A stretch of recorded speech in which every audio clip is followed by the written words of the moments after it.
Okay, so we're here to talk about some even more Pokemon theories that otherwise it seems that we are really looking at. So basically, I just think we should talk about how like some of the Gen 2 prototype data was actually supposed to be in Gen 1, and this is what kind of confirms some of it too. Like for example, like if you remember again, Koratora and Katora and what was the other one? Raitora, which at the time was kind of like Gao-Tora, Gao, like Gao meaning it's sort of like an adult, but not like too adult. But so somewhere around there, I have to double check what that means. But anyways, it's interesting to think though because a lot of these Pokemon, if they were supposed to be in Gen 2, could they have also been planned for Gen 1? Could they have been a part of that 300 that we don't know about? I mean, I'd like to think so. Another couple examples of Pokemon like Mikan, for example. Again, the baby. It was actually called Trifox at one point, but at the same time, though, it would eventually be called. But then that would be the baby form of Vulpix. I mean, could you imagine having a Vulpix and then having a baby form of Vulpix? How much more adorable can a little fox Pokemon get? That's the problem with Pokemon as a series. I mean, it always plays with your emotions, and I mean that sarcastically. I mean it's adorable, but it's like an Eevee or Pikachu's adorable too. But I mean I've always thought Pokemon that were more adorable were like Cubone or Eevee or Vulpix or there's tons of them.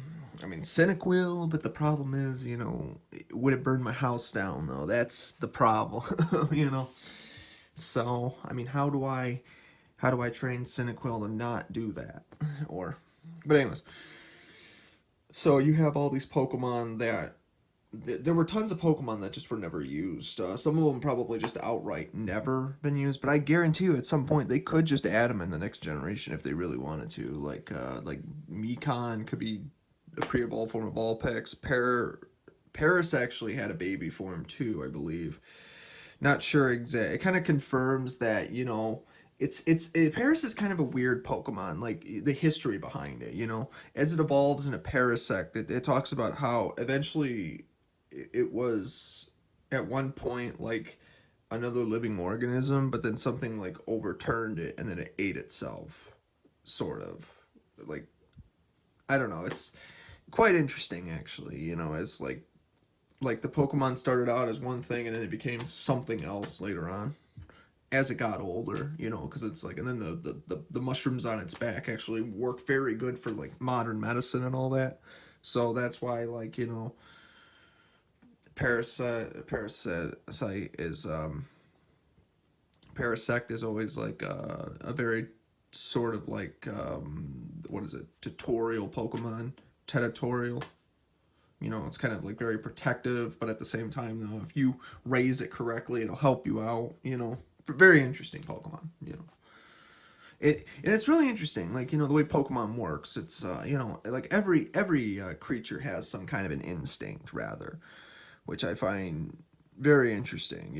Every Pokemon, even in their stories, like they were like coexisting with their own goals, trying to figure out how to survive, and they were using their own abilities and their hunting skills or their gathering skills too, in order to make sense of the world around it and adapt. It's just really cool, actually. And so let's see what else. But a lot of other Pokemon, though, it really does make me wonder, if they just add them, like how much different the series would be. And I mean, I do think a lot of Pokemon, there's still a lot of Pokemon out there that were never used, that we've never seen before. And if they were recycled into something else, I mean, I know some of them, we've covered some of them on this channel, but I wouldn't be surprised that, a bunch of Gen 2 Pokemon that might have been in Gen 1. Or even, because again, the ideas they have before they finalize them, they always have those ideas even longer before they finalize them. Because again, you gotta really think, like, because here, let me point it to you like this, you could have like somebody like Mew. Okay, we know that Mew was added at the very last second, but at the same time, though, Mew was the very first Pokemon that was technically trademarked way before the games became what they were. So how does it work though? And there's only one explanation. They had the idea for years, even before it was added. You know, I do think Mew would have been added. If Mew did not make Generation 1, it would have made Generation 2 at least at some point. Because you'd have to be like, okay, where's Mew at? Unless they further it even further. But I just don't think with the way Satoshi Tajiri stated that Mew was his favorite Pokemon and then he'd want to delay it even further. I mean, why not put it in Gen 1, you know? Right. So, it just...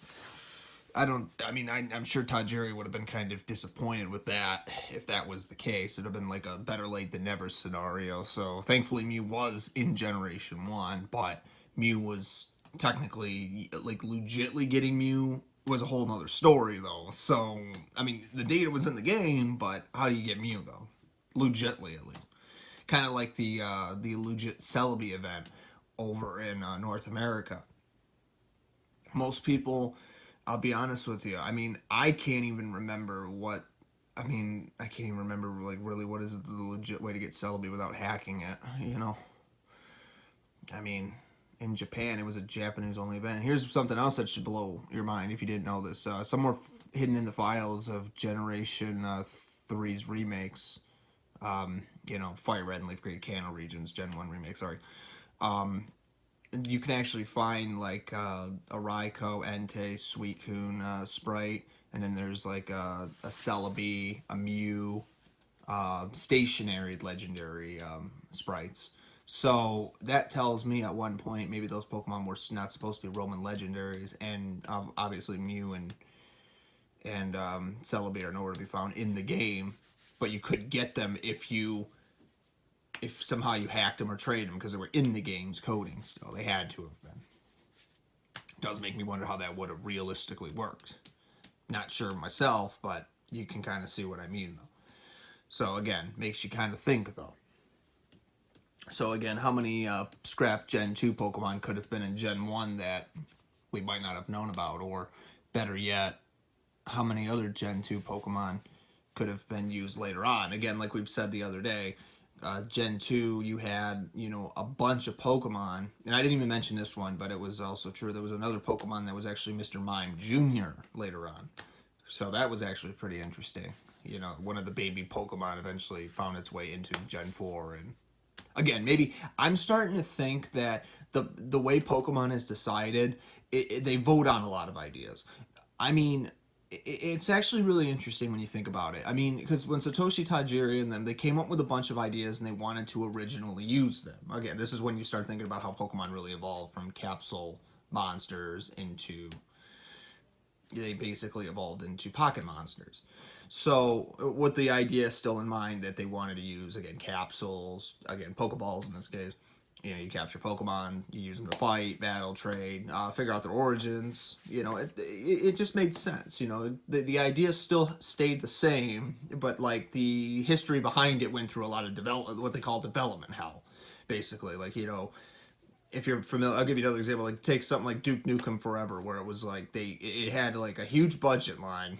And it just kept coming and going, but like they had to keep delaying it, and they had to start over a few times. So there was a lot of development time between before it was finally released. Same thing with Pokemon, but in a 6-year crunch. They ran out of money at one point. They were starting to think it was never going to happen. Some people didn't believe them. It was a good idea. It was a really complex game to design at the time, but eventually they beat all that and they figured it out. So they eventually got it.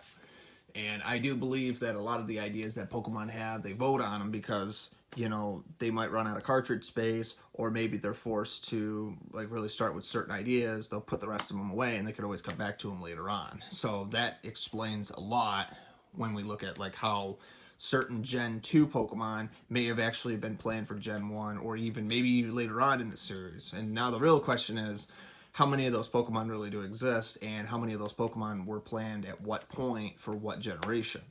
And if that is true, how many of those Pokemon have they already used, and how much of them have they not used yet? So that's something to think about. But again, like I said, the more I find in this video, I'll make another video about it. So again, if you're not already subscribed, please subscribe and like this video, because we're gonna figure